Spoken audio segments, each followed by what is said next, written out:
Right, so that is me recording it, not anybody else, so that will get stored on the archive. I'll also be distributing the slides afterwards, so don't worry about any of that. There is a way of uploading them onto the chat, but to be honest with you, it's just as easy to circulate by email so that you don't have to download them from the Teams meeting. The slides I'm using, I'm now sharing on the screen, and you should now be able to see it as full screen. And quite a lot of the slides I'll be using today have links and email addresses and a whole bunch of things like that you'll find useful in one place. So they are a useful reference point. So once again, I'm Andrew Rawnsley. I'm the person who sent you an email invite last week, and you'll be getting to know me quite well over the coming weeks and possibly coming years, depending on what you need to do with respect to the assessment board, for which I am responsible. I'm going to talk a little bit about that during the session, so I won't go into that further. But I just wanted to quickly run through what we're going to be doing over the next hour and a half.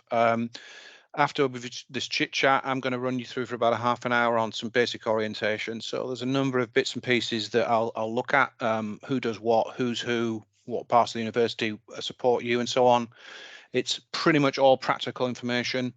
I'll talk a little bit about the assessment board or what we do, again, from a practical perspective. I'll save most of the academic information for next week. And then after I've done that, somebody from the library or several members of staff from the library are going to come along and talk to you a little bit about the library support functions for research, which is really important to understand straight off really when doing research. For a number of reasons. I always basically say that outside your supervision, the most important resource you have at the university is the library, and getting to grips with that early on is vital. So they're going to come and run lots of things past you on that side of things. We'll take a 5-minute break at 5 to the hour, just to get eyes away from screens and go to the loo if you need to. And then after that, we've got a sort of hodgepodge of bits and pieces. Kirsty Metcalf, who's head of our unit in policy, is going to come and talk to you about the Pure system and also say hello. Pure is a system we use for research profiles and records, and you'll all be invited to use that. Then one of our team in the office is going to come talk to you about the annual review system, which is something you'll all use at least once a year for obvious reasons. That's why it's named annual review. And then at 3:20, I'm going to close up the session with a couple of very sort of tidying up areas, really. I'm going to talk to you a little bit about support for field work and travel and conferences, things like that. And then as linked to that, I'm going to talk to you a little bit about the process for travel, getting paid for travel and expenses, because all of that has to be done through a system at the university. And then I'll just, at the end, talk a little bit about the PG Society, the PG Forum, and some of the related work that we do from a peer support side of things for students.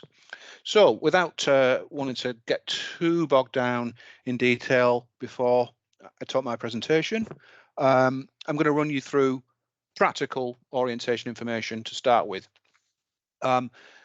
I mentioned in my email I sent to you that the 3 sessions that we've got planned for you over the next coming weeks are sort of they're compartmentalized a little bit for reasons which should become clear. This stuff I'm talking about today is almost entirely practical. It'll tell you how things work a little bit. Next week it will be almost entirely academic. So just bear that in mind when I'm talking a little bit about some of the things we do on the assessment board, because the assessment board's role is principally academic in nature. As most universities are differently structured, some of you may have been at the university previously for a talk course. You'll be familiar with some of the departments and school structures in the university, and some of you will be new to the university. I'll just caution those of you who have previously been a student at the university that when you get to this level, PhD level, things change dramatically in terms of how things work. So a really good piece of advice to take away straight away is that it's not wise to depend on what you previously know about the university if you're working at PhD level, in the sense that we do things entirely differently on pretty much every level. Although the schools are the same and the main central departments that you may be familiar with through previous study are the same, the way that those departments and the schools provide support is entirely different. So the key information for you is that there are a number of central departments that will be more important than others for you. And the principal one that you should know about is the office that myself and Claire, who you'll be meeting later, work for, which is the Research and Enterprise Office. And we basically oversee pretty much everything to do with research and enterprise in the university. And the policy team, which deals with research policy and a number of related areas to research policy, also hosts the support that we provide for PG research assessment and a number of other functions related to that. One of the main roles that we play is that we are the part of the university that supports the assessment board, and the assessment board, which I'm going to talk about a little bit of depth in a minute, is the most important formal body in the university with respect to your studies, and we do everything that to deal with the academic support and processing of examination and so on and so forth. Other major important central departments for you are going to be the library and student services, and that's one big department. And the library is one part of that. I've already mentioned they're going to come and talk to you, so I'll leave it at that for the moment. But student services is the other side of that department, which relates to all the sort of generic support that you might need as a student. And undergraduates and taught students will use that frequently, but they're there also for research students. So there's a lot of support for things like welfare, disability, financial advice, and a number of other functions that they do. So their web materials and web support services are all on the main web pages, and you just go into that as you would for anything else at the university on the web page. You also have use of the student union. That's not just for taught students and undergraduate students. They also have quite a lot of support services, including education support, an education officer. And they're also very useful for supporting things like printing and photocopying and buying things you might need in terms of the study, as well as the usual student union activities such as societies and social functions. And then the other central department that you may have, I hope you don't, but occasionally you might, it's called OSCR, which is the Office to Deal with Complaints and Regulations. And I'm not going to go into any depth about that. I'm just flagging up that they exist. And if you were in a position where this was something you needed to do, you would probably take advice from us first. But we do have a separate department that deals with that. And they're based in the legal office. Okay, so that's the central department, and that's on top of all the other sort of general functions like IT and finance and all of that, which you'll come across in, may already have come across to some extent. So the central support that we provide for research students is where we do a lot of the sort of coordination. But the vast majority of your time and the vast majority of the academic support provided for you will be in the school that you are enrolled into. And we are fortunate now that we have a consistent structure across all the schools in the university, of which there are 5, which is based upon seniority in management and so on and so forth. So what I've done here is I've listed the key posts, and I'm going to come back to who these people are in a minute for you that you need to be aware of. The dean of the school delegates most of the responsibility for the research functions to the associate dean for research and innovation, or their equivalent. So some schools have a slightly different post, but it's the same equivalent post. And they are normally supported in most schools by a principal lecturer for research and innovation and by either 1 or 2 postgraduate tutors. And the postgraduate tutors are the members of staff that you will need to become most familiar with fairly quickly if you haven't already.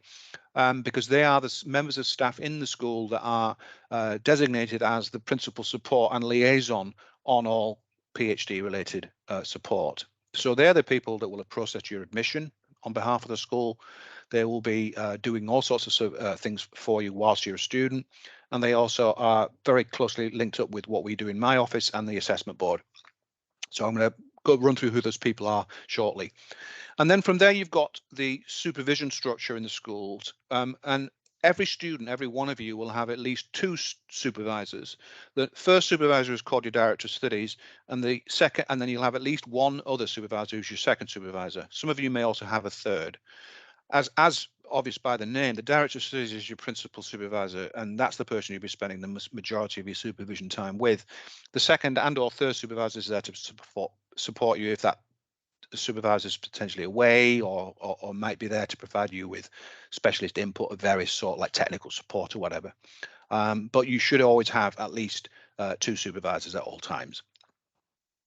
Okay, so that's me at the top. Claire, you'll meet later, and Sarah, who's our other administrator, is currently on maternity leave, and we're currently in the process of putting a temporary post into cover her role. You won't actually need to contact most of us directly because there's some generic email addresses I'm going to show you at the end, which you would use anyway, so it doesn't matter who you're actually contacting ultimately. The assessment board, so because I'm the secretary for this, and I deal with all the regulatory side of the research degrees. So pretty much anything that you deal with in terms of the academic components of your PhD is going to come across my desk at some point. The board is chaired by usually on a rotating chaired basis by a senior professor, and at the moment it's Prof. Mies Islam, who's based in Health and Life Sciences. And then the membership of the board is each of the postgraduate tutors for your relevant schools, and then usually senior members of staff who are research active, professors and so on from each school, proportional to the number of students in that school. So the bigger schools have more members than the smaller schools. We meet 5 times a year. Our first meeting is on Friday of this week, actually, and then we meet again in December, February, sometime in April and May, depending on Easter, because we sort of have to move around when the holiday is, and then a final meeting in June. Outside of meeting times, we process a lot of the business using remote systems and things like that.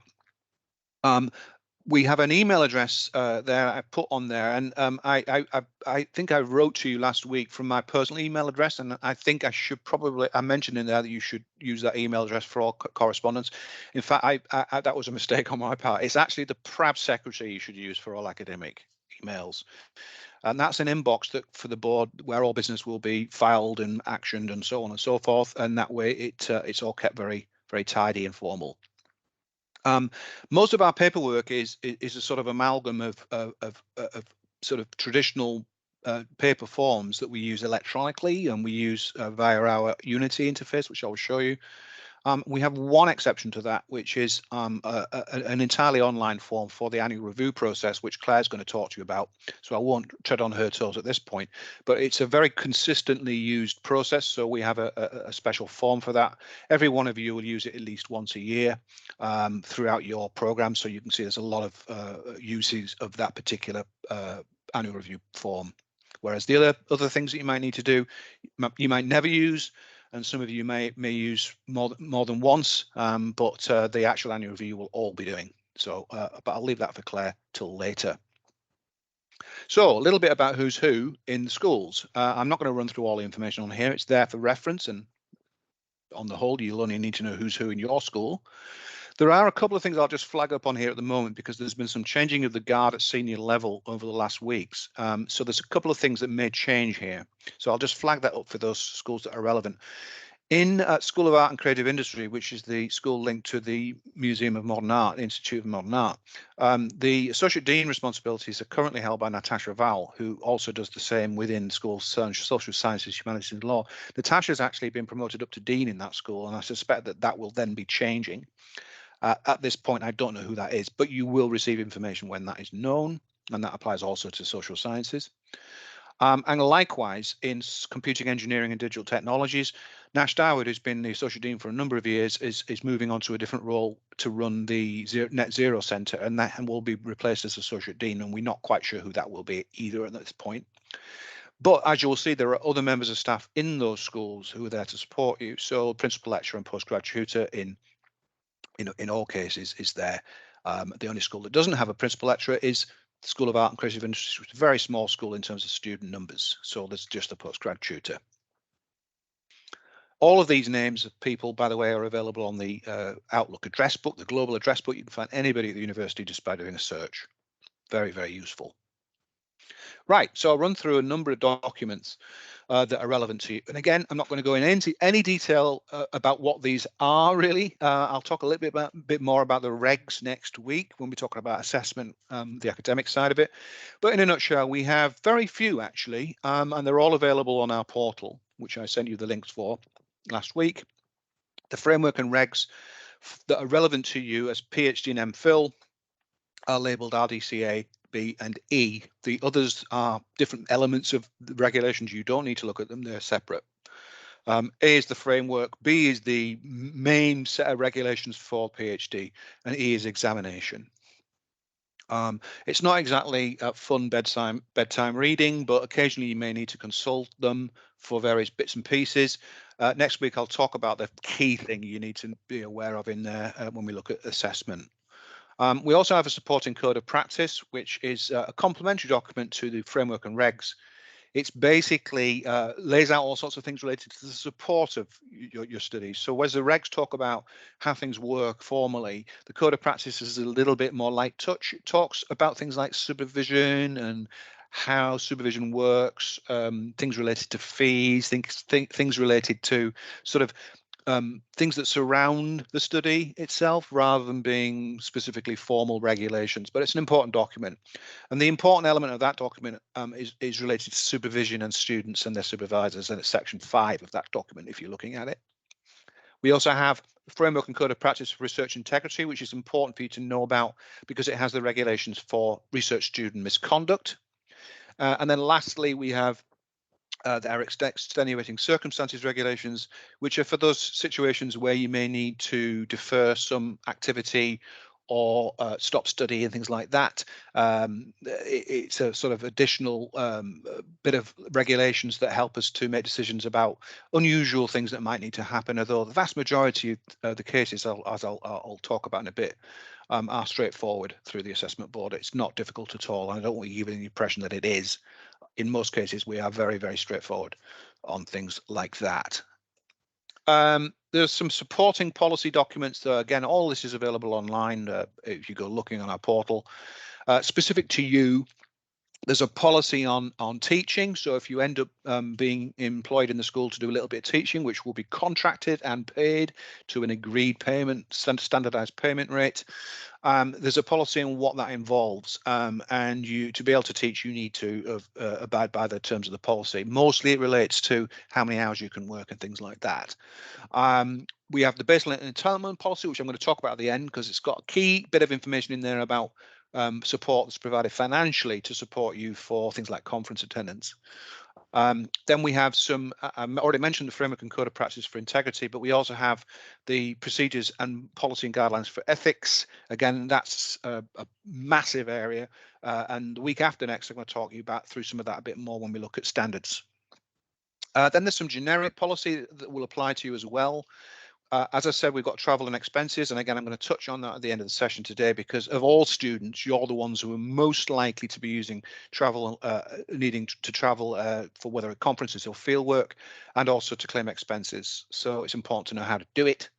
And then we've got some more generic regs related to terms and conditions and what happens if you don't pay your fees, which you need to be aware of. Okay. Right, so there's a number of links, and this is useful to take away for you. If you have your staff email active, which most of you should by now, and if it isn't, that should be pending very, very soon. I explained why you have the 2 emails. The staff email gives you access to all the things on the intranet, as well as another host of permissions that you don't get as a student. And one of the main benefits of that is that you can access these things that are hidden behind our security wall. To sign into that, you just use the staff sign-in link on the main web page. And then that will take you directly into the intranet, which we call Unity. And there's loads of stuff on there. Every department or school will have their own pages. But in my office in Research Enterprise, we use it a lot, specifically for all of our boards and committees, but we also use it for our research student support. So if you go in there, you'll be able to click in to find lots of different pages which apply to the research degree support. Most importantly, that bottom link there will give you access to all the regulations and documents I've discussed, all the policies, and very, very importantly for most of you, access to any form you might need at any time. So from the most routine things right up to examination are all stored in the same repository. And it's important that you use that for getting those forms because they are always the most up-to-date versions, and we do change and adapt forms sometimes in the same year. So go to that page and download your forms, and then you'll be using the right one when you make an application for anything that you might need to do. Also on the website, which most of you should already have been playing around with at some point. There's loads of information, support pages just on the open web, which are under the research tab, and there's also a good place to look in there for detail about who's doing what across the university, so that you're aware of what else is going on around. There's all sorts of information tucked away in various pages. And then again, if you need access to certain kinds of standard generic documents, so fees and charges side of things, for instance, or things related to broader policy across the university, you'll find that under the public access documents link, which is also on the open web rather than the intranet.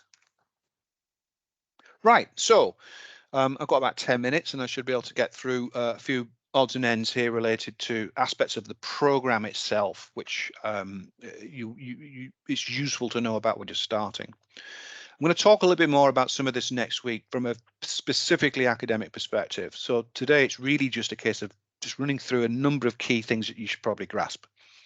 First of all, enrollment and registration are often confused. So you'll hear us talking about enrollment and you'll hear us talking about registration.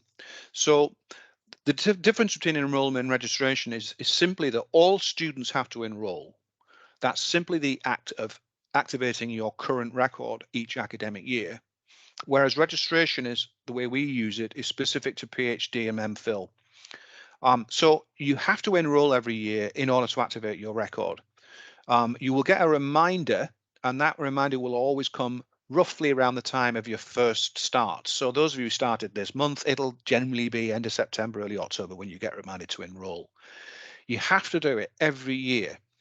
If you don't do it, the chances is your record goes dormant and you may end up being withdrawn. So please enroll when you're asked to, and never use financial hardship as a reason to not enroll. Some students sometimes think that if they postpone their enrollment, they won't get billed as soon and so on. Well, we can actually detach the two. So enrollment is vital to have a live student record that gives you things like access to buildings. If you don't re-enroll, that can all be closed down and problems ensue. If you've got genuine financial need, then there are things in place to support that. Enrollment, you need to tell us you're here and an active student, and then we will look at that later if that's actually an issue for you. So don't worry about that, but just make sure you keep your record active. And that's every year. Registration is a one-time thing. In fact, all of you now, without even knowing it, have been registered, because we link it to when you first arrive and enroll with us. And what registration really applies to in PhD context is how long you have to submit. So it doesn't apply to what happens after you've submitted, for instance. So when you're in examination, registration doesn't apply at all. It's merely the period up to the point at which you submit. And it's also the period for which you will have to pay fees. So once you've submitted, no more fees are due. And there's a number of reasons for that, which I won't go into today, but it's linked to the individual nature of examination at PhD level. We don't schedule them in the same way as we do for 12 programs. So if you're a full-time student, you have 4 years or 48 months in which to submit from whenever it was you started, which for most of you will be last week. Well, that seems like quite a long time, but believe me, the time does go quickly. For part-time students, it's 7 years, which is an eternity for most people and presents certain problems, which I will talk about next week in terms of the duration of the study. That registration period is given to all students, whether you're full or part-time, for the mode that you're studying on. And when you hear me talking about things like expiry of registration, that means the point at which your registration will end. And that's important because you can't submit unless you have that registration active. So we have things like extension and interruption of registration, which affect the amount of time you have in order to submit. And it's important to sort of see how that plays out. I'll run you through a number of things related to that next week as well, because often time-based problems with research study at this level can be rectified, and there are ways and means to do it. So that's why understanding registration is important. And then lastly, on the email, I already mentioned this last week in my initial email to all of you, but you'll have the two email addresses, the one the student and the one the staff. On the whole, your staff email will be the one you use for most things. And from me and from all formal business from the department, we will use your staff email address simply because you're on the global address book, easy to find and so on. And we store your names in our records rather than the student number, which is what your email for your student email is. Um, the student email is used because you can only access certain student systems with a student email. And Claire will talk a little bit about that when she talks about annual review. And annual review is one of those systems. But the main key point is, I know many of you will use multiple email accounts, we all do, but it's really important that if you do use other accounts primarily and you don't necessarily check your T-side email all the time, that you get things forwarded. Because as I said, we always use the formal TU staff email address for all of our communications with you. If we ask you to do something important and you don't get that email, that's a problem. And so you need to see things that we send you and be able to respond to those things. So please make sure that you have something in place where you'll always see your email going to your staff account.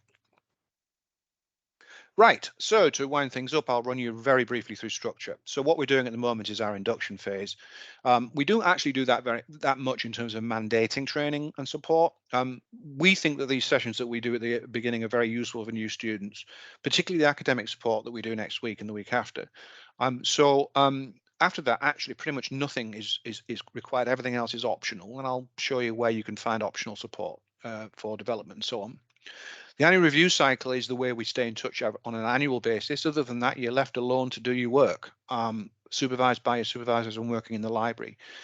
For many people, this can be a shock, and I'll talk a little bit about that next week. If you're used to a highly structured program, a PhD is something that can take some getting used to. But for those of you who like the freedom to do as you please and work when you want, then it's going to be great. So the danger in that is that you easily get off track. And I'll talk a lot about that next week in terms of planning. But the annual review cycle just is a way for us to stay in touch with you every year, make sure you're okay. Um, Other than that, as I said, you're just working away until you submit, which for most of you is going to be at least 4 years away, or 3.5 years, if that.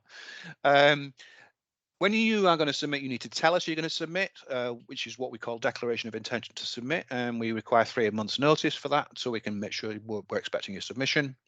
And that also involves doing things like appointing examiners for you and so on. The examination, as many of you will be aware, it's the great mystery of a PhD when you've come from a talk program, is the examination is an oral examination. I will take as much of the mystery away next week as I can on this, but let's just leave it at that for the moment. It can be a pretty stressful experience, and my aim is to try and make it as less stressful as possible for you.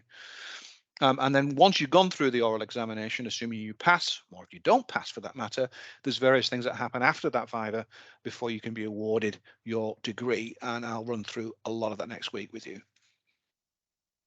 So here's a brief overview of what we do at the assessment board.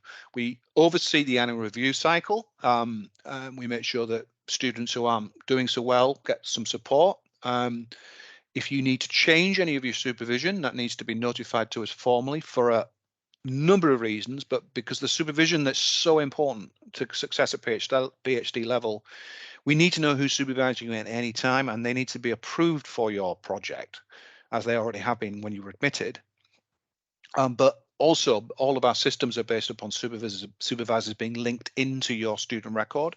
So if we don't have the correct supervisors for you, then that isn't happening, and that can really mess things up for you. So we need to know at any time whether there's a change of supervisor. That can be initiated by the school. Say a member of staff leaves and we need to change the supervisor, but it can also be initiated by you if you're not happy. So it goes in all directions. We also have these 2 processes which affect registration time. As I pointed out, that's a limit on submission, the maximum time you have. If, for instance, you are sick or you need to take time away from study, you can interrupt it, which basically means you stop that registration time and you get that time back. So you don't lose the time that you would have to submit. And that's really important to use if you think you're going to be anything over 3 months. We don't use it for shorter periods, but anything over 3 months is going to significantly have an effect on your registration. So we would advise you to interrupt rather than to let it tick away without telling us. And it's a very widely used thing for all sorts of things. It can be that you need time off for health reasons, personal reasons, financial reasons, whatever. But it's almost always approved when you apply for it. So it's one of those straightforward things that we use to help you with your time management. Extension is when you're running out of time at the end.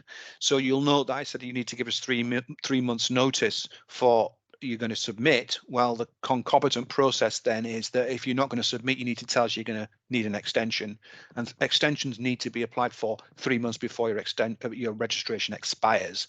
So the two go together. Submission declaration and extension application. Extensions can be anything from 3 to 12 months at one go.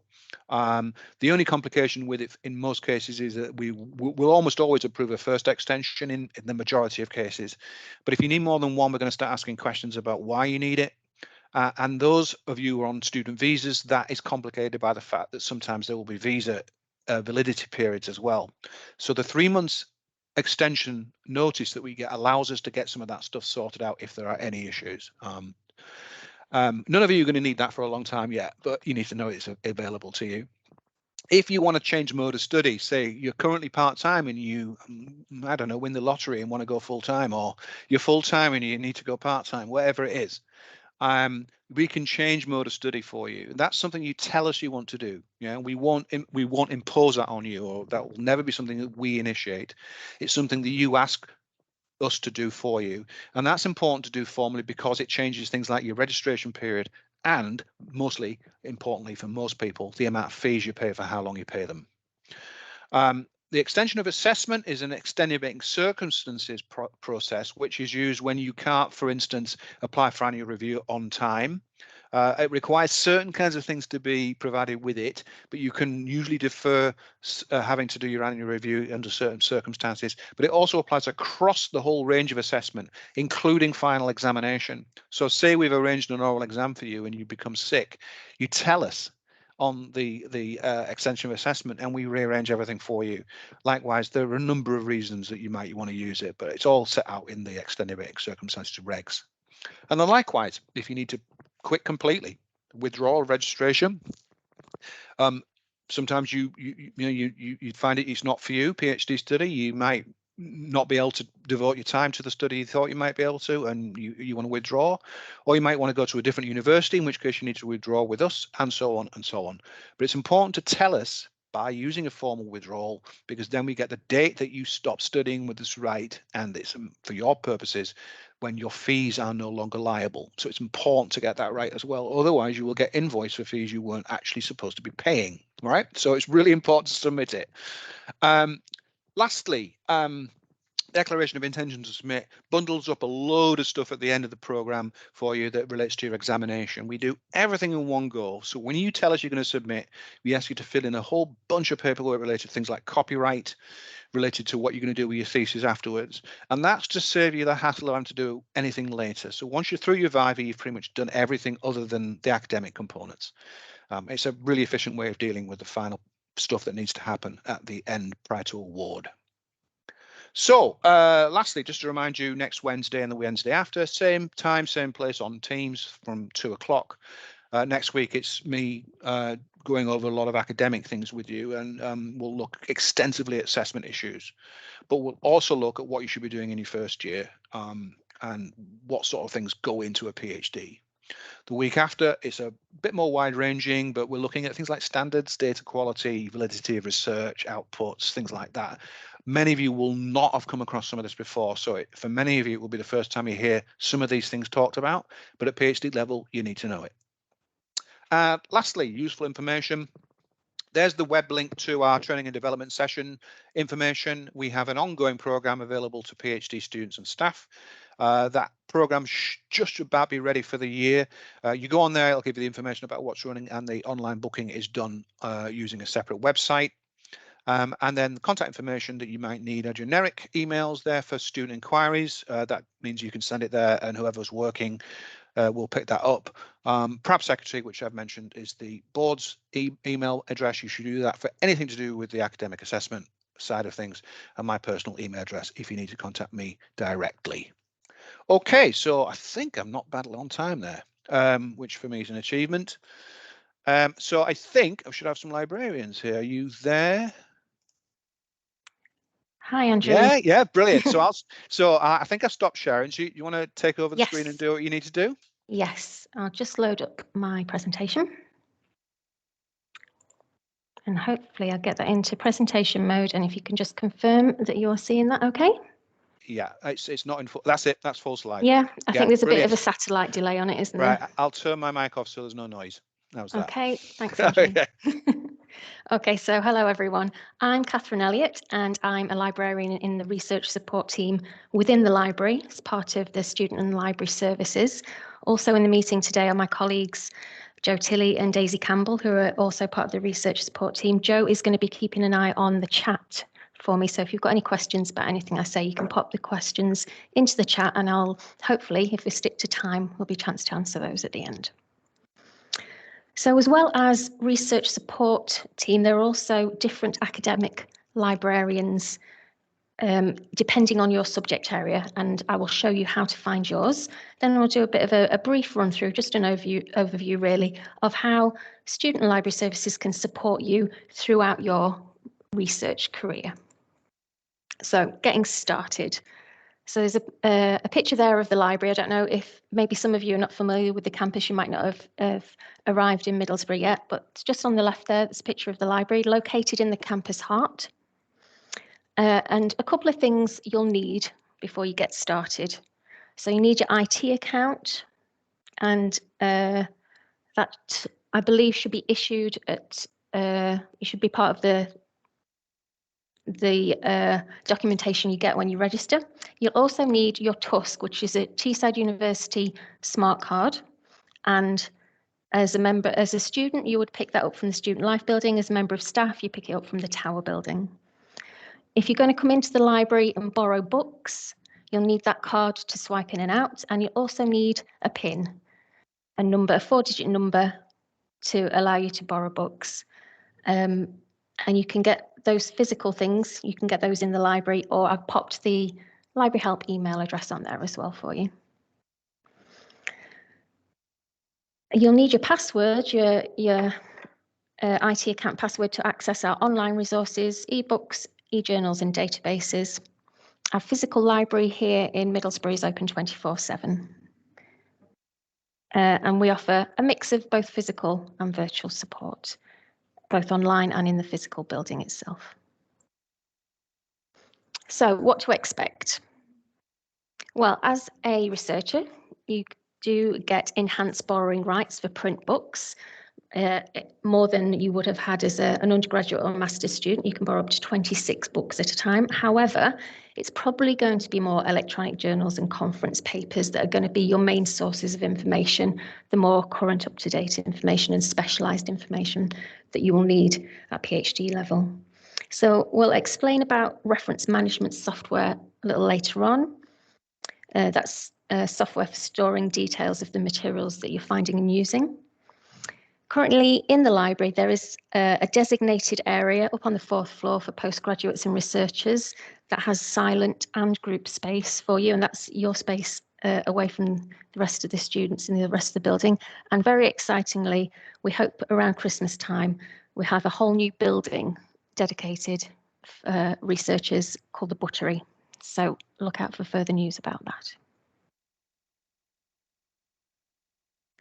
So at your level, you're often going to be more focused on e-resources. You may not even come onto campus, particularly perhaps if you're based over in Darlington at the National Horizons Centre. There is support available, physical support available at Darlington as well, just next door to the Horizons Centre. There in the university building there's a student life hub, so you can access services there, including requesting books to be transferred over to Darlington from the Middlesbrough Library. But those are some of the online resources that you will probably be using more so than you would use physical books that perhaps you've used in your earlier studies. And you'll need your IT account to access those. So the website there, just at the top, is it's the front page of our library website. It's known as Discovery, and it's the link where you'll find all our services and support, and also the search box there is sort of our equivalent of Google Scholar. It's a broad search for give you a flavour, give you an idea of everything that's available, and the URL there is at the top. And you can also see all the different tabs. So really it's your first port of call for accessing library support. And so I'll just go back. If you put your search term into the search box there, then this next screenshot is an example of what you might get as your result. And you can see on the left there that you can filter it by format, by discipline, by date. You can see things that are available as full text online. And we'll go through this. You can talk to your subject librarian to go through this in more individual detail. We can also advise you to use individual databases for more in-depth literature review and searches, so you're not just relying on discovery. And in those databases, you can set up your own personal accounts, you can save searches, you can set alerts, so you're actually getting the database to do the work for you there. And you can ask your academic librarian and they will show you what's available for you, what's most relevant for you in your subject area when you do a one-to-one induction with them. So the way we set out our support and our information on the library website is through library guides or LibGuides, and you will be able to select the one specific for your particular discipline. And we also have one that gives you guidance on information that's most relevant to you as a researcher as well.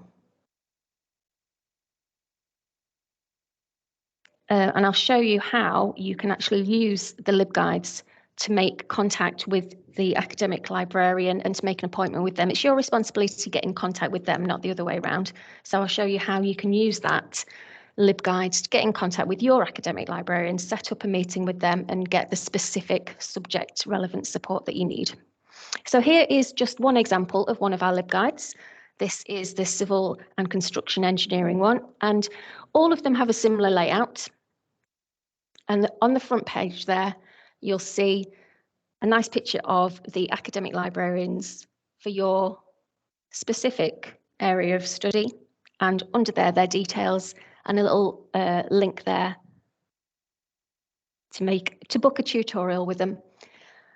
And that could be on the screenshot there. I think this is a COVID era screenshot. So it says they're working from home, but we are back on campus now. So you can choose to have that online or face-to-face if you prefer. And on the left-hand side there, in the grey, you'll find all different tabs. Each subject LibGuide has a similar layout. So although this is the civil and construction engineering one, it'll be a similar layout for all the different subject areas. And the front page is always there with your specific librarians that you can make contact with. And this is the research support LibGuide. So rather than being a subject LibGuide, this is information that is specific to you as you start your career as a researcher. It's got lots of information on there. And again, support and training is the first tab on the left-hand side there. And that is how you can make contact with us and request a one-to-one tutorial, as well as all the different aspects that will become part of your life when you are a researcher, things you may not have considered before, like open access, like data management. So this is the next page. This is a support and training page, and there you can see librarians David and Joe, and you can book tutorials with them through the little option there, the little orange tab. And they'll be answering your questions specific to research and those skills that you might not have used before. So, as well as the resources you have access to via the Teesside University subscriptions that we hold, there are other options available to you as well. I can't possibly subscribe to all journals or to all the very specific subject areas at the level of knowledge that you will need as a PhD candidate. So you may often find that the paper or journal article that you required isn't one that we've subscribed to, or it isn't available via open access. And that is when you will turn to our document supply service, also known as interlibrary loans. As a researcher, you get an additional allocation of loans, which loan requests, which is 50 per year, per academic year. There is a cost to those, but the library pays that, so you won't be expected to pay that fee for each of those requests.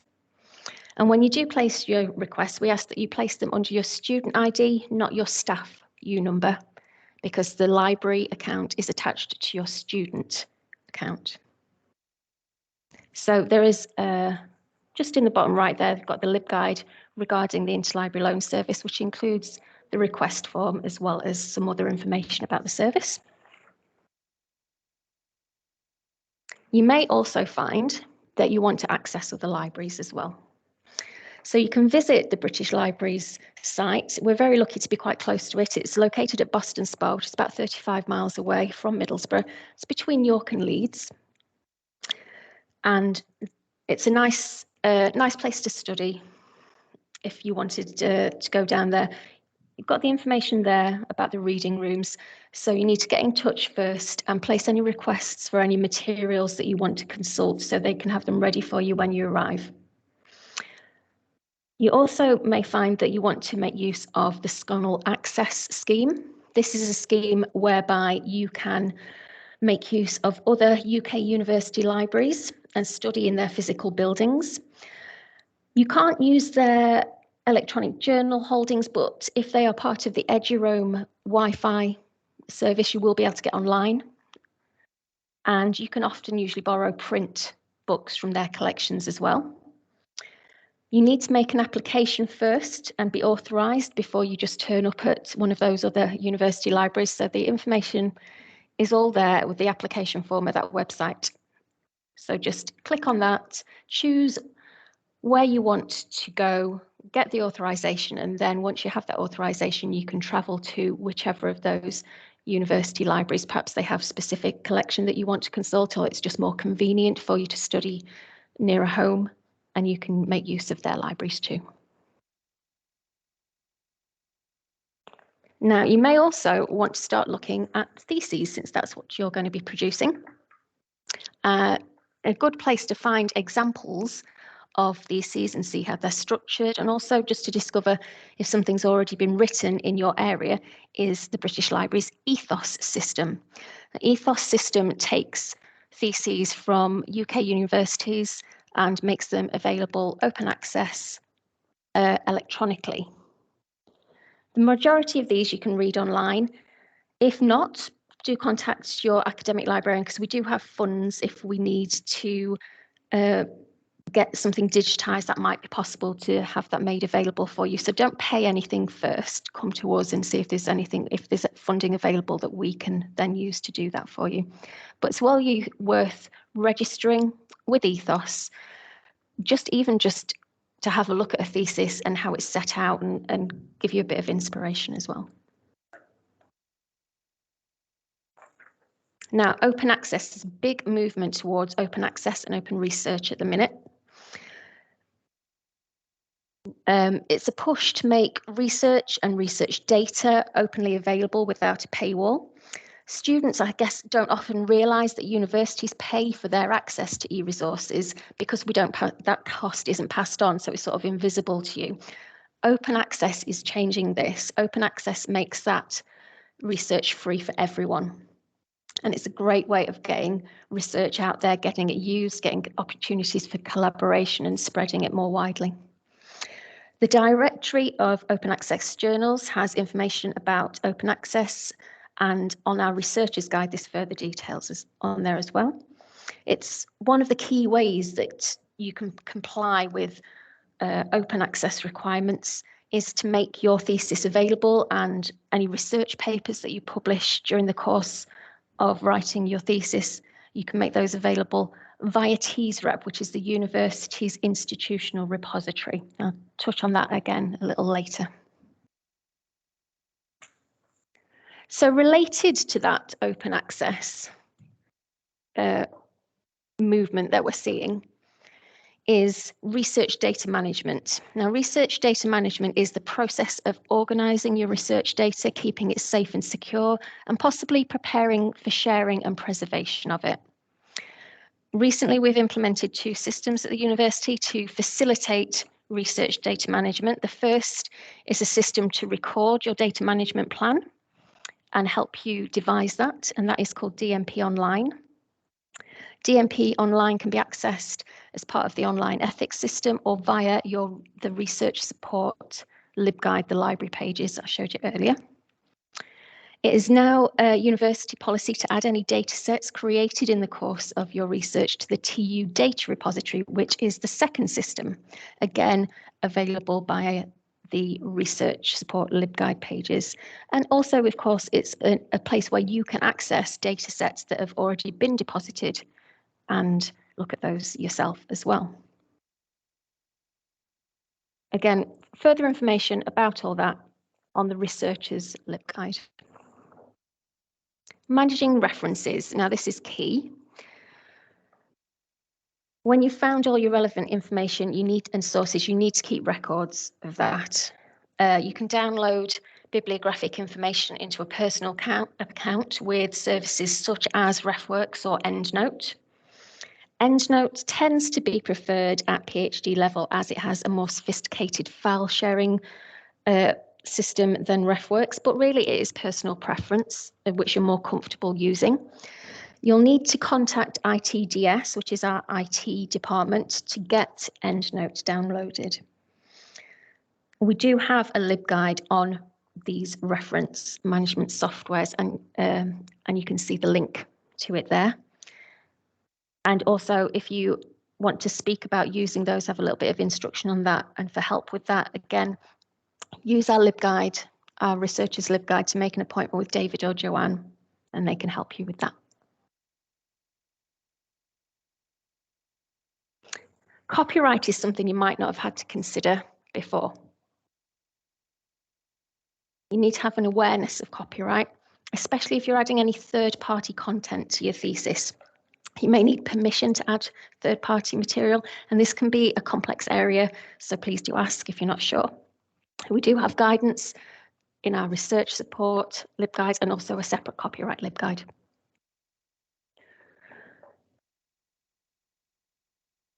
And I spoke about the research portal briefly earlier, and I know later in the presentation, you'll hear more about Pure, which is the whole research portal, but I just wanted to draw your attention to TSREP, which sits within the portal and is the institutional repository for the university. This is where you'll find out the portal in general about staff and doctoral students' research activities, and in the TSREP, in the repository, you'll find out what conferences they're presenting at, the articles that they're publishing. And it really shows the impact that our work makes to the local community as well as to the UK and globally. You can also, where the little 3 dots there is and the option for more, that is where you can access data sets from the data repository there as well. TSREP is the university repository, as I said, and it's managed by Student and Library Services by the research support team. Don't think we've got the URL for that there, so I'll drop that into the chat later. It is now a university policy that you do deposit there, and it really is a key way for you to meet any open access requirements that there might be when you're publishing. I think there will be later in the year further training opportunities to learn more about the portal. And when you submit, finally, in 4 years or 7 years' time, your thesis, you'll complete a form where you decide to give us permission for it to be added to TSREP. And this shows you what it looks like when it's available. At the end of all your hard work, this is where your creation will be showcased, your thesis, and it'll be publicly available, and that will enhance future opportunities for your collaboration, as well as getting your work and your ideas out there into the world. And we will support you on the way to achieving that as well. So I've kind of whistled through that, I know. But any questions? I don't know if there's any in the chat, Joe, but I've popped our email on there as well. That's really great. Thanks, Catherine. It's really excellent. I'll stop I dropped a few thoughts of my own into the chat as you were doing it, because there's things I'm going to pick up on in the next couple of weeks, which I think is quite useful to see. But I would encourage you all to make contact with staff in the library to have a chat initially in this first year. It'd be very, very helpful. Next week, I'm going to talk a lot more about first year work. And that's one of the things I'm going to talk about quite a lot, is use of resourcing, literature and so on. So it'll be a very useful thing to do in the next few weeks.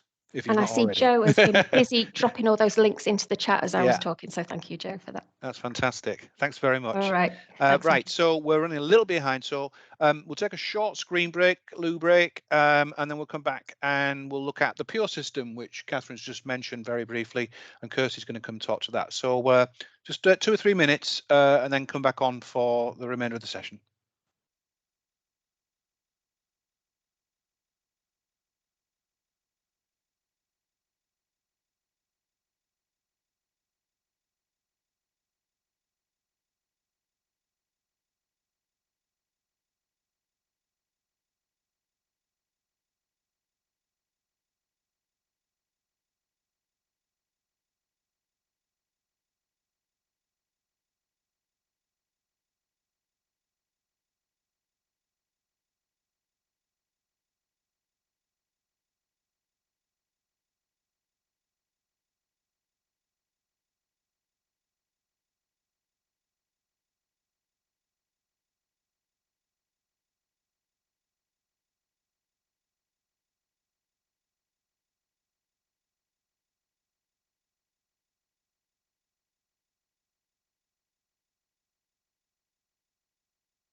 Hello, Kirsty.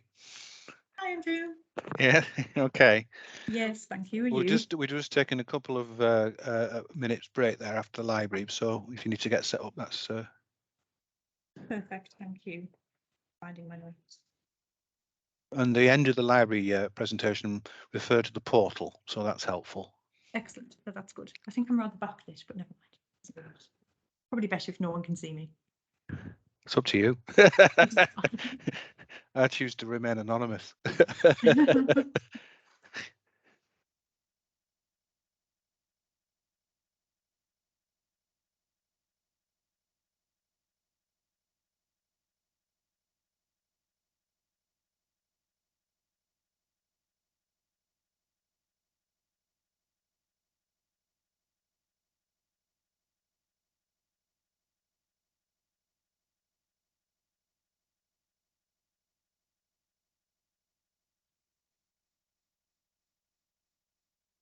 Are you ready to go? I am. Are you ready for me to go, Andrew? Yeah, I think so. Yeah. So we'll get started because we're slightly over schedule. But yeah, great. when you're ready. Thank you. Thanks, Andrew. And hi, everyone. Afternoon, everyone. Thank you for the opportunity to join you to talk about our research portal, our Pure portal, as it's also known. I'm Kirsty Metcalfe. I work with Andrew and Claire, who I think you're also going to meet, in the Research and Enterprise Office, and I head up the strategy and quality team where the support for PhD students and supervisors sit. One of the other things that we do within the team is look after some of our systems within the university, and this includes Pure, which is really our system for bringing together research information. So I'm just going to give a very quick look at Pure and explain how you can, if you so desire, you can become a part of Pure and a more visible part of our research community by having a profile page on the site. So I'll just share my screen. So there are various terminology bits and pieces here, but Pure is a system which provides us with a research portal. So this is part of the university's website, and there are links to the portal on various places within the main university website because it showcases staff profiles. It also gives an opportunity for students to create a profile. It has information on our research outputs and general activities, and also our project activities as well. So if you're on the university homepage, which is tees.ac.uk, one of the best ways and easiest ways to get to the portal is to click on research, go to the research pages, and there is a portal tab there. On this page, we've got some guidance notes. We also have a privacy notice as well for the portal. And if you are interested in creating a profile on here, then these guidance notes would be a good place to start. We also have a help email address, researchportal@tees. So if you are interested in this, have any queries, or are creating a profile and hit any problems, then if you drop us a line on that email address, we'll be able to get back to you.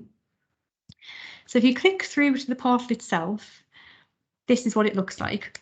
So this is indeed just a publicly available part of the university website, but this is where the information in terms of our research portal sits. So on here, we've got profiles. This is for academic staff, research staff, so research associates and research fellows and research assistants. PhD students, MPhil students or professional doctorate students have the option to create a profile on the portal as well. So you have the option to do that. It's not compulsory. We encourage it. We'd like you to do it, but it's certainly not something that you have to do.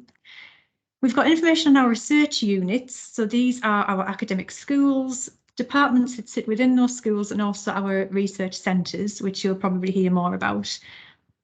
Tees Rep is our outputs repository. So this is where everything from journal papers and conference papers to information on exhibitions, performances, artworks, any kind of research output that the university is engaged in sits. And it's on a very nice, neat, round 12,000 records at the moment. So there are 12,000 pieces of research output in whatever form it might be sitting on the portal currently.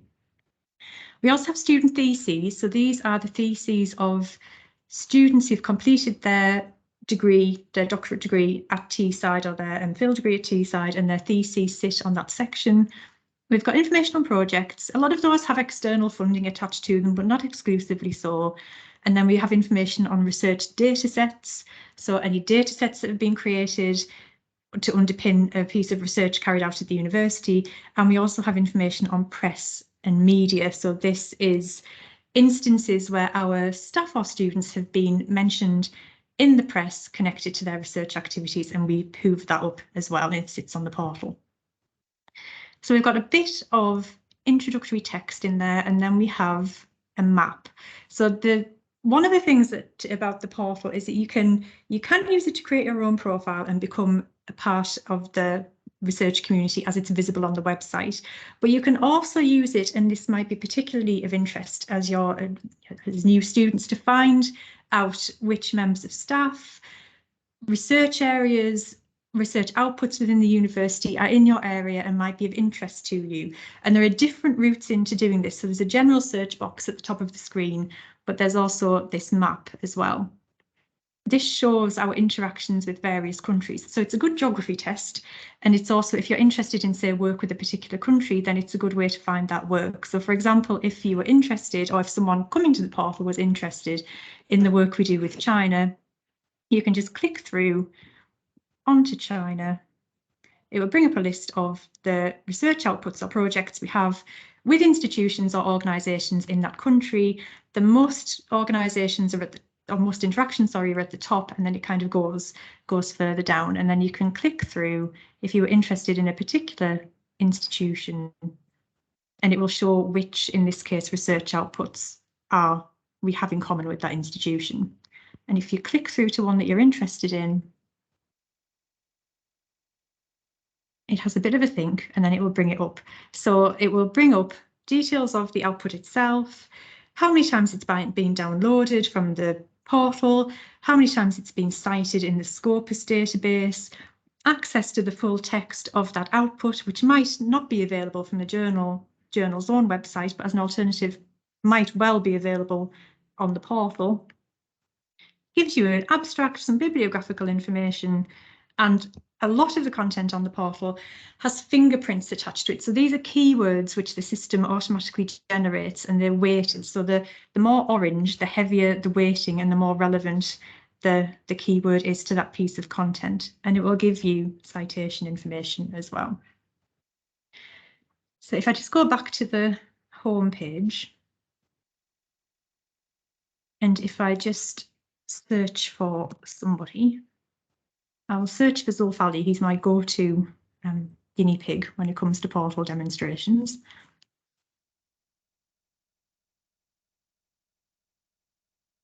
Still having a think.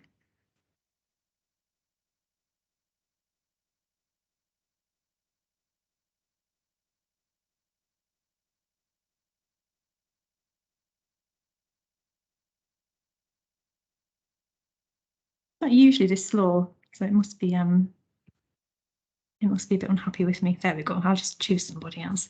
So if I find him, I'll look at Mohammed. So Mohammed is a senior lecturer in civil engineering within our Centre for Sustainable Engineering. And this is just to give you a sense of what a profile page looks like. So again, either in terms of creating your own or in terms of finding people who might be of interest to you. And it will give you this kind of information. So a photograph, again, is optional, but encouraged. Information on the person, their affiliation within the university, their ORCID, which you might have already spoken about with the library team, and a bit of personal information. So in this case, a summary of Mohammed's research interests. He's got some educational details on there, institutions where he holds external positions, and then some information about his learning and teaching activities, and then his own fingerprint based on his own profile and content within his profile pages. And you can then click through to find outputs that person has authored, which may be of interest to you, and similar profiles. So those other members of staff within the university or other students within the university who have a similar set of interests to this person. So the different routes into the content, general searches, via countries, via certain profiles, and then looking at their outputs, then looking at co-authors, all of that kind of thing can be done. And it is indeed definitely a way of becoming a more visible part of what we do at the university. So if you are interested in having a profile and creating a profile, there is that guidance on that other page, but the way to access the system in terms of building a profile is to scroll right the way down to the bottom of every page. There is a quite small, we'd quite like it to be a little bit bigger, log into Pure button, and it would be a case of hitting that and then logging in with your student details and starting to create those profile pages. It's fairly intuitive once you're logged in and fairly easy to use, and we do have guidance. But as I said previously, if you were in need of a bit of extra guidance with that and a bit of extra support, then we'd always be very happy to help. So something to consider, something that you can always come back to during your studies and create or update or expand upon, but just something to consider in terms of using, but also being part of our research portal. So are there any questions on that? There was one question, but you answered it, which is how do I create a profile? Okay, we do find that because our PhD students have staff login details and student login details, on the portal it's your student login details that you use. If you use other systems with your staff details, it can become a bit of a confusing thing for the portal and the system that sits behind it. Opening an in private or incognito window usually gets around that and allows you to log in with your student details and just crack on with what you need to do. So in terms of accessing the information that's already there, it's all just publicly available. But if you want to log in, then that would be one way to do it if you do have any problems getting in. But again, just let us know if there are other things that crop up. That's great. Thanks, Kirsty. Thank you very much. All right. Lovely. Thanks, Andrew. Thanks, everyone. All right. Okay. Claire, are you there? She is. I am here.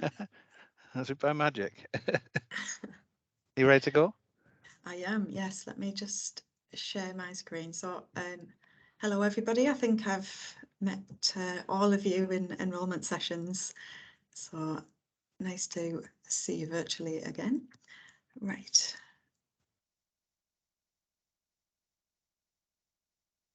Just find what I'm sharing.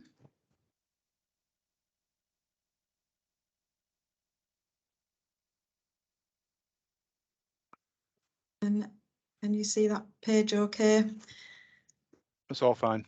Yep, brilliant. Okay, so my session is going to briefly touch on the annual review process, but also just to give you a bit of information about where you can find regulations and forms and how you can access eVision. So I'm just going to quickly go through all of these boxes so you know where to find them. So this is on the research degree Unity homepage. So a link has been sent within the welcome email that you received. If you have trouble finding that, just come back to me on the current student inquiries inbox and I'll resend it to you. So this page you can only access using your staff details. So that's your U number and password that you will have hopefully set up. If you have trouble with setting that up at all, please get in touch with our IT help desk. So first box is the mandatory training. So this will eventually have the copies of the slides from the session today. It's also got a bit of information about how to access your eVision record. So you'll be able to see the supervision logs that I've made you all aware of need to happen. At least one a month needs to be uploaded to your eVision record. So you'll be able to see a list of those on there. There's also contact details for the attendance monitoring within your school. And then obviously links to previous recordings of initial training and the values and standards training. So these will be updated after the sessions have taken place. Okay, so next one, the research degree review. So this is something that will happen at the end of every year. So next October, you'll be expected to go through this process. We'll send a reminder email. It's normally a couple of months before your review is due to take place. So you get an email saying you need to submit your documents within the next month. Then your documents will be reviewed by an assessor or assessors, and a meeting will be arranged within your school that you'll then have to attend and talk about how you're getting on with your research. So within this, you'll find the documents to do with the annual review. So how the flowchart of how it works. There's also a reminder there of the dates. So what I've just mentioned about when you'll receive the reminders, that all of that kind of information is in there too.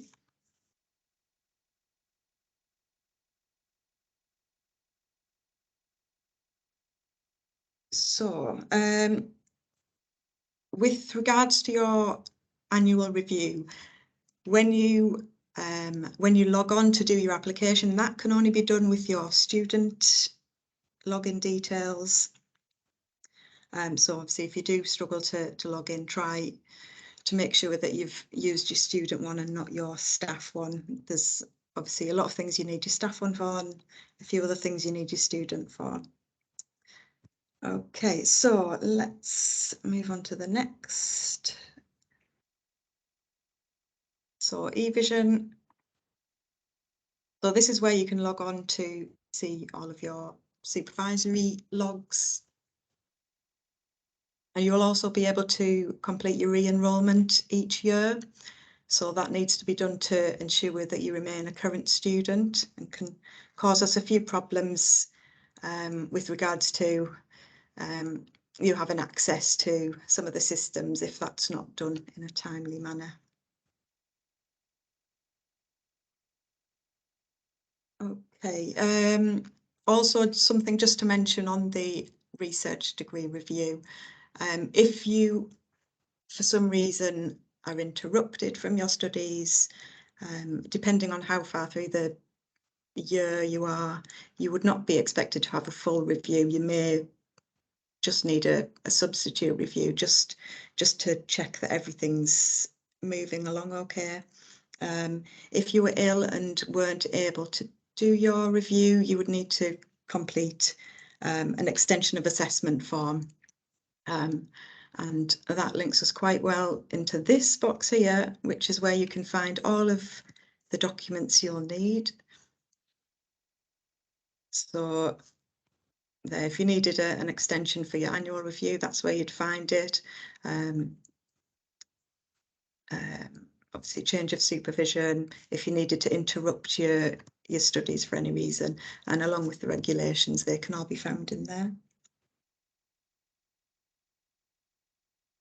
In the reminder email that we send out, all of that information about if you need to, if you need an extension, that's all kind of included in the email we send out. So don't worry about remembering it all at the moment. Okay, so final thing for me is just to go through some of the health and wellbeing links that we've got available. You'll probably be able to find these on the current students tab on the main university website, but just in case, there may be a few additional things here. So obviously about the gym, and if you need any mental health support. I think that's everything I needed to go through. That's great, Claire. Is that all right? Thanks very much. That's excellent. Yes, you've done some things and saved me having to do them, which I like. I just wanted to point out to you all, I mean, this is not something that's often emphasized, but Claire mentioned the support, the health and well-being side of things, and she's talked about the sort of gym side of what's provided. That is an excellent deal. If any of you are keen to take up gym membership, there's some fantastic deals that they offer, but there's also a lot of resources on site, and we also have access to off-site facilities. So I would, if any of you are thinking about that, then make inquiries at Student Services about what's offered, because there are some fantastically preferential priced memberships and things offered to students. So don't overlook that just because you're a PhD student. Right, so just to round things off, we might actually get finished on time here, which is always a bonus. I just got a few things that I want to wrap up with, and I mentioned at the beginning I was just going to talk a little bit about some of the policy things that might well affect you that other students don't normally need to know about. So I'm going to share my screen again, and I'm taking you back to the system in which Claire was just showing you, which is the administrative documents for research degrees, the repository for all the forms and regulations and so on. That's the one to go and have a look at. If you want to get access to any of the regulations I've been talking about, that's where they are. Okay, this is the most up-to-date version of everything, and it will always be the place to go because it's maintained by us. So anything in here is the latest version. If you're looking for a piece of paperwork for the assessment board, you'll notice that they're numbered. So this is 22-23 academic year, so the 22s are the most up-to-date versions. Likewise, academic year will be 22-23, so those are the up-to-date versions. Just make sure you're using the most recent version of the paperwork. Some of these forms have not changed for a long time, but quite a lot of them have, and they require slightly different information on them, so it's important you use the most recent version. But what I want to do to wrap things up is just touch on 2 or 3 little areas that aren't complicated, but they're important to understand. So you see here that there's a policy here called a baseline entitlement. This I'm going to open, and if you open from here, it opens directly in your browser, and that will be the same with any form you fill, and you can fill it directly in from your browser, and then you would send the electronic versions of that to us if you need to.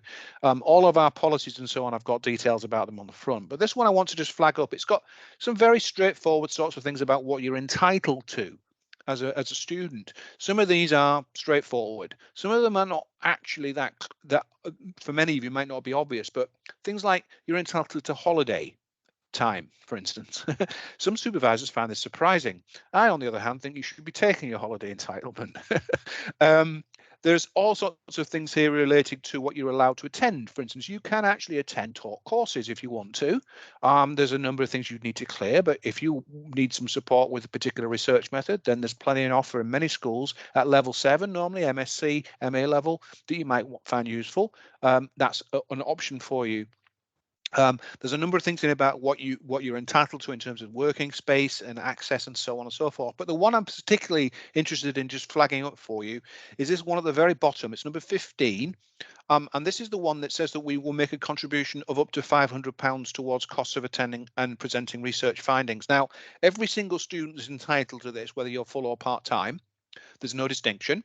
But let me just flag up to you that it's a one-off payment of up to £500, and that the only restriction on the use of that, and I would caution you, is don't use that too casually.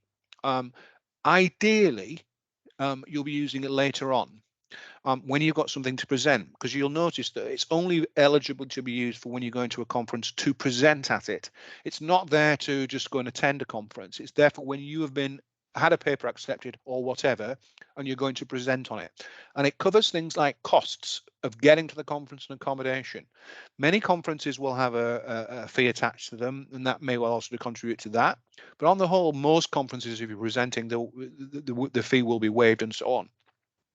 And so it's only available to pay for those things. It's not available to pay for things like consumables or field work. Those are separate issues, as you'll notice further up in the document here. So it's there, it's preserved for you to use for that important opportunity to go present your work. And the reason that we present it in the way that you should, and I think this is the best way to use it at the end, is that you're going to have the best work to present at that point. So use wisely. It's a very helpful amount of money. I appreciate it's not a massive amount of money, but it goes somewhere to covering costs of travel. It probably rules out that conference in Hawaii, but it certainly covers the conference in Germany, Belgium, London, whatever. Okay, so it's there for you. Just wanted to flag it and make sure you're aware of it. The system for paying for such things and the system for paying for anything associated with your fieldwork is paid for by your school. Okay, there are some exceptions to that. Those of you on centrally funded studentships, some of you will have a pot of money attached to that, and it varies depending on the funding. In those cases, that will also be paid through your school, but the value of the money changes depending on what kind of funding you're on. If you're one of those students, you will probably have the details for those already through the funder. If not, then we can run through some of that with you. But all students get the £500, whether you're self-funding, part-time, full-time, whatever. Okay, so that's the baseline entitlement policy, and that's, as I said, just up there for you to have a browse through some of the stuff on there whenever you want to. It's not, most of it's not scintillating reading, but it is useful, important information. The other thing I want to touch on is if you're traveling or you're going on field work, then you're going to need to have that paid for. Now, some of you will have budget for that. You'll have field work costs involved with your PhD work. You may have a pot of money to travel with and so on. But whenever you're traveling, you will need to book that through the university systems.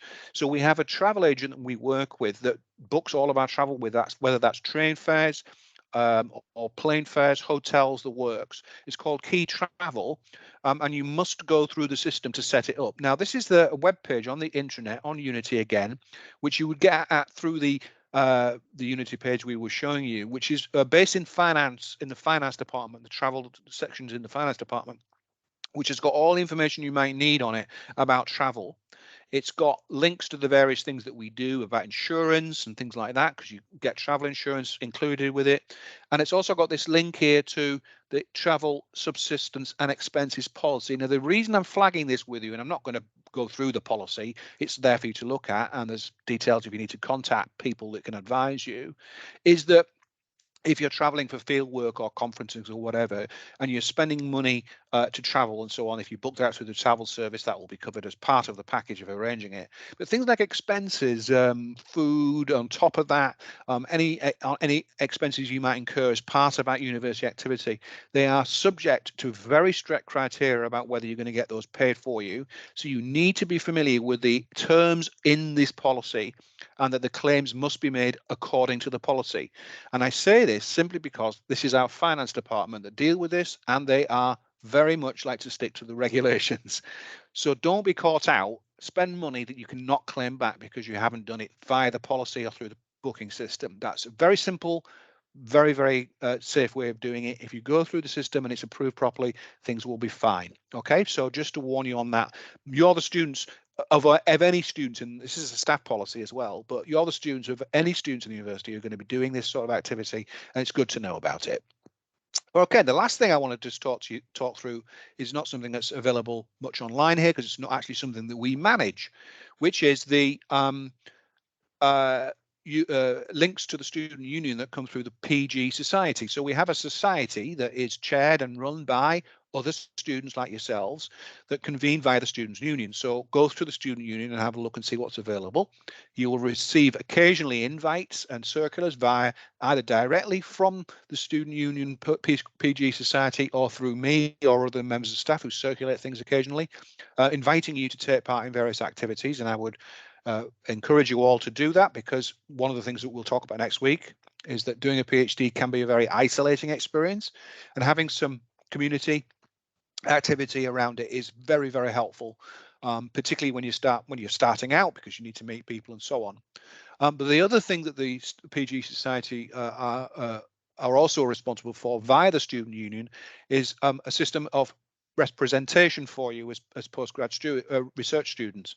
And we have an informal grouping called the Forum, which is convened via the student union and the postgrad society, in which students from each of the schools who are representing the students in that school will be able to take part in feedback on various things that they would like to see changed or improved, or anything really, raise issues centrally for the university, and that then goes to a senior committee. It's a very successful system when it works properly, because it allows you to immediately flag up things that will then be talked about by senior management at the university. So I would encourage again all of you to consider being involved with that in some way. And the most obvious way you can be involved with that is to actually be interested in standing as a representative.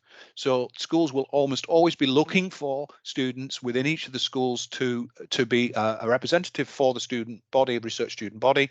And if any of you are interested in that, you can do it for a relatively short period, and there will be certain things that you need to do, but it's a worthwhile activity if that's of interest to you. So again, I'll circulate a bit more information about that following the session, because as I said, it's not something that we manage in the university department. It's run by the student union. That's independent of the university.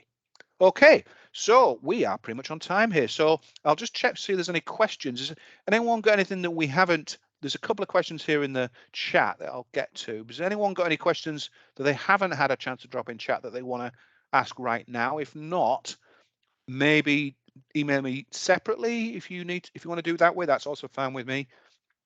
Or if it's of an academic nature, I'm sure we'll cover a lot of it next week, which is obviously a very different kind of session. So questions about some of the things I've touched on, theses, structure, what we do in the first year, I will be covering a lot next week. So most of that we'll probably get to. If there's anything on a more practical level, there's a question here. Do we support PhD students to attend international conferences? Yes. Subject to the fact we only provide you with £500. So it depends where you want to go. But yes, and I'm saying that that's the central amount of money that's provided to you. It's you know, we've allocated the £500 across the schools to pay for that. But there will always be extra money available in certain schools for certain kinds of projects, depending on your funding or otherwise. So it's, you know, that's where we start from. So attending travel to travel internationally, bearing in mind that a lot of schools will be more keen to support you if you're actually actively participating in something and not just attending one. But it's not an absolute. There'll always be flexibility depending on what you're doing and where you're working. And that will be, it's quite difficult to generalize because each school has a slightly different way of dealing with it. And then there's another question here from Emma saying, do we get an invoice? Yes, you will get invoice for your tuition fees.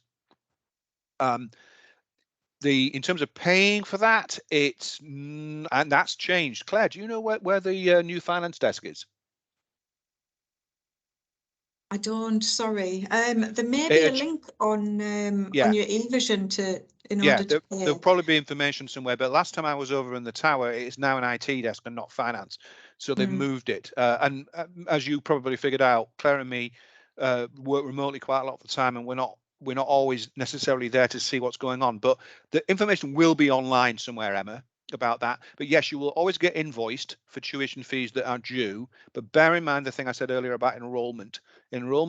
Accurate enrollment on your part is vital for making sure the invoicing is done properly and accurately, which is why it's so important that you do it when you're asked. Things will crop up with invoicing and so on, but most of that time we can rectify it.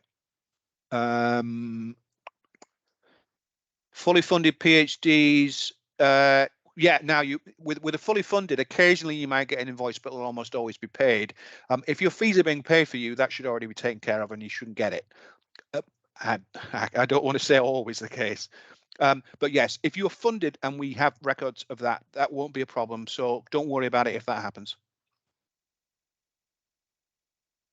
Okay, right. Okay, so I'll wrap things up because we're slightly over time. I will see you all again online next week at 2. Please feel free to get in touch independently. I'll circulate the slides and various other bits and bobs to follow, and I will see you in a week's time. Okay, bye.